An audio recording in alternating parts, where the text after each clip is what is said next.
বন্ধুরা, চলুন ঘুরে আসি দক্ষিণ পূর্ব এশিয়ার অন্যতম উন্নত দেশ মালয়েশিয়ায়। শাহজালাল আন্তর্জাতিক বিমানবন্দর থেকে আমি যাচ্ছি কুয়ালালামপুর ইন্টারন্যাশনাল এয়ারপোর্ট টুয়ে। সাধারণত বাংলাদেশ থেকে যেই বিমানগুলো যায় তা সবই কুয়ালালামপুর ইন্টারন্যাশনাল এয়ারপোর্ট ওয়ানে যায়, তবে আমি যাচ্ছি কুয়ালালামপুর ইন্টারন্যাশনাল এয়ারপোর্ট টুয়ে। আমার ফ্লাইট রাত 10টা 40 মিনিটে, তবে আমি সন্ধ্যা 6টার মধ্যে এয়ারপোর্টে চলে এসেছি। এসে দেখতে পেলাম শত শত মানুষ মূল গেটের বাইরে অপেক্ষা করছে। তবে গেট দিয়ে ঢুকতে খুব বেশি সময় অপেক্ষা করতে হয়নি আমার। আন্তর্জাতিক যে কোনো ফ্লাইটে ন্যূনতম 3 ঘন্টা আগে এয়ারপোর্টে থাকাটা জরুরি। তবে মূল গেটের বাইরে এরকম ভিড়ের মধ্যে পড়লে ফেঁসে যেতে পারেন, তাই হাতে সময় নিয়ে এয়ারপোর্টে আসা বুদ্ধিমানের কাজ। তবে এয়ারপোর্টে আপনার সময়টা যেন বোরিং না কাটে, সেজন্য আজকের ভিডিওতে থাকবে বেশ কিছু স্পেশাল টিপস। তাই না টেনে পুরো ভিডিওটি দেখতে থাকুন, কথা দিচ্ছি নতুন কিছু জানতে পারবেন। শুরুতেই প্লেনের বোর্ডিংটা সেরে নিতে হবে। এখানে হালকা একটা লাইনে পড়ে গেলাম, যদিও খুব বেশি সময় লাগেনি, 30 থেকে 45 মিনিটের মধ্যেই বোর্ডিং শেষ করে ফেলেছি। এবার ইমিগ্রেশনের পালা। আপনার সাথে যদি একই সময়ে আরও অনেক ফ্লাইট থাকে তাহলে ইমিগ্রেশনে আপনার অনেক সময় লেগে যেতে পারে। তাছাড়া আপনার নিজেরও অতিরিক্ত সময় বা ঝামেলার কারণে দেরি হতে পারে। প্রথমবার ফ্লাই করলে ইমিগ্রেশনে বাড়তি সময় লাগার সম্ভাবনা প্রায় শতভাগ। ইমিগ্রেশন শেষ করে দেখলাম আমার ফ্লাইট 40 মিনিট ডিলে। এমনিতেই এয়ারপোর্টে আগে এসেছি, তার উপর ডিলে। সব মিলিয়ে হাতে এখন 2 ঘন্টার উপরে সময়। বিরক্তিকর অপেক্ষা।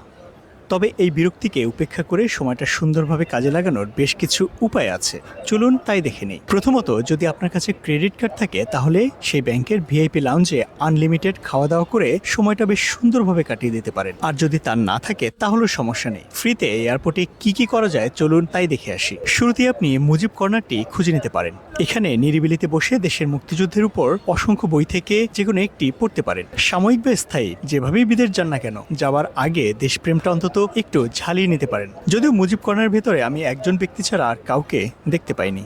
যদি আপনার বই পড়ার প্রতি কোনো আগ্রহ না থাকে তাহলে এয়ারপোর্টে থাকা বেশ কয়েকটি ডিউটি ফ্রি শপে ঘোরাঘুরি করতে পারেন। পকেটে টাকা থাকলে কিছু কিনতেও পারেন, না কিনলেও ক্ষতি নেই, কেউ কিচ্ছু বলবে না। ঘোরাঘুরি করতে করতে আমার ফ্লাইটেরও সময় হয়ে এসেছে, তাই লাস্ট চেকিং শেষ করে প্লেনে ওঠার জন্য অপেক্ষা করছি। মনে রাখবেন, প্লেনে লাইন ধরে উঠতে হয়, আপনার সিট অন্য কেউ নেবে না, তাই তাড়াহুড়ো করে লাইন ভেঙে ঠেলাঠেলি করবেন না। ভদ্রতার সাথে সুন্দরভাবে লাইন ধরে প্লেনে উঠুন। আর প্লেনে উঠে একটা বিষয়ে মনে রাখবেন, আপনার বড় লাগেজ জমা দেওয়ার সময় আপনার বোর্ডিং কার্ডে আপনাকে নির্দিষ্ট একটি সিট দেওয়া হয়েছে, কোনোভাবেই অন্য সিটে বসবেন না। এই কথাটি এই কারণে বলছি, প্লেনে উঠিয়ে দেখলাম বিমানবালারা ব্যস্ত সিট থেকে অনেককে উঠিয়ে দিতে। অধিকাংশ যাত্রী ইচ্ছেমতো সিটে বসে আছে। প্লেনে কি কি করা যাবে, কি কি নিয়ম কানুন ফলো করতে হবে তার শুরুতেই বিমানবালারা খুব সুন্দর করে বুঝিয়ে দেবে। এবার আসি, দীর্ঘ ফ্লাইটে যদি আপনার বাথরুমে যেতে হয় তখন কি করবেন। কোনো চিন্তা নেই।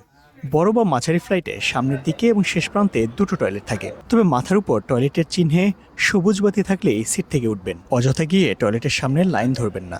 আর টয়লেটে ঢুকে অবশ্যই দরজা বন্ধ করবেন, কারণ অনেকেই দরজা বন্ধ করতে ভুলে যায় দেখেছি বলেই এই কথাটা বলছি। বিমানের টয়লেট অত্যন্ত ছোট হয়, তাই সতর্কতার সাথে ব্যবহার করুন। আর অবশ্যই টয়লেট ব্যবহারের পর ফ্লাশ করে আসবেন। এই যেমন আমার আগে যিনি টয়লেটটি ব্যবহার করতে এসেছিলেন তিনি ফ্লাশ করেননি, সাথে টিস্যুও টয়লেটের মধ্যেই ফেলেছেন। আরেকটি বিষয় সবসময় খেয়াল রাখবেন, ফ্লাইটের মধ্যে বিমানবালাদের ছবি তোলা বা তাদের সাথে কখনোই ফ্লার্ট করার চেষ্টা করবেন না। তারা আপনার সাথে হাসি মুখে কথা বলছে মানে এই না যে আপনার প্রেমে পড়ে গেছে। এটা তাদের প্রফেশনালিজম। নিজের না হোক, অন্তত দেশের সম্মানের জন্য হলেও ব্যবহারে সতর্ক হন। আর বিমানবালাদের কাছে অযৌক্তিক ও অতিরিক্ত খাবার দাবি করবেন না। পাশের, সামনের ও পেছনে যাত্রীদের কোনো সমস্যা না হয় খেয়াল রেখে সিট ভাঁজ করুন বা সোজা করুন। বিমান থেকে নামার সময়ও অবশ্যই তাড়াহুড়ো করবেন না। বিমান থেকে সবাইকে নামার সুযোগ দেওয়া হবে। সবশেষে বেল্ট থেকে লাগেজ নেওয়ার ক্ষেত্রেও সতর্ক থাকবেন। একই রঙের অনেক লাগেজ থাকতে পারে, তাই আপনার লাগেজে প্রয়োজনে একটি চিহ্ন দিয়ে রাখতে পারেন, যেন সহজেই দূর থেকে চিনতে পারেন। একজনের লাগেজ আরেকজনের নিয়ে যাওয়ার ঘটনা হরহামেশাই কিন্তু ঘটে থাকে, তাই সাবধান।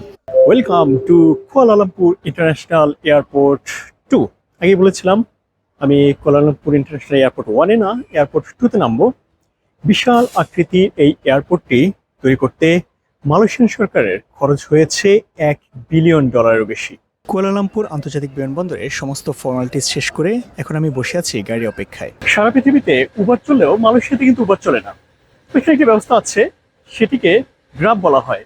উবার একসময় মালয়েশিয়াতে ছিল, কিন্তু সেই উবারকে পুরোপুরি নিয়ে নিয়েছে হলো গ্রাব।